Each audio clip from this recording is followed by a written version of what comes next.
નમસ્કાર, હું છું યશ. આપ જોઈ રહ્યા છો ન્યૂઝ ફોર ઇન્ડિયા ગુજરાતનું ગૌરવ. પોશીના પોલીસ સ્ટેશન પેટ્રોલિંગ દરમિયાન ગાંજા સાથે બેને દબોચી લીધા છે.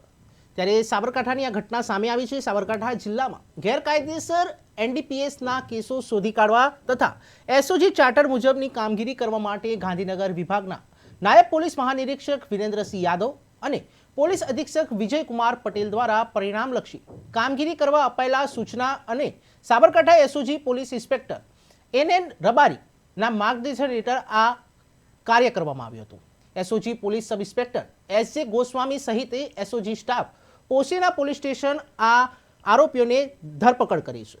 ત્યારે પોલીસ સ્ટેશન વિસ્તારમાં પેટ્રોલિંગમાં હતા ત્યારે તે દરમિયાન બાતમીના આધારે પોશીનાના ગોયનાકામાં આ વિસ્તારમાંથી આરોપીઓને ઝડપી પાડ્યા છે. એક આરોપીનું આદિલ ઇકબાલ મંસૂરી નામ છે, ત્યારે બીજા આરોપીનું આરિફભાઈ નામ છે.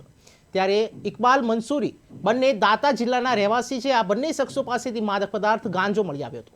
આ મામલે એસઓજી દ્વારા આ બે શખ્સો પાસેથી 2.913 કિલોગ્રામ માદક પદાર્થ ગાંજો પકડાયો છે. તેની હાલમાં કિંમત 29,130 રૂપિયા છે. ત્યારે મોટરસાયકલની કિંમત 40,000 રૂપિયા છે. મોબાઈલનો બે મોબાઈલ અને 8,000 મળીને કુલ 77,130નો મુદ્દામાલ કબજે લઈને બંને શખ્સો વિરુદ્ધ પોશીના પોલીસ મથકે NDPS એક્ટ મુજબ ગુનો નોંધી આગળની કાર્યવાહી હાથ ધરવામાં આવી છે.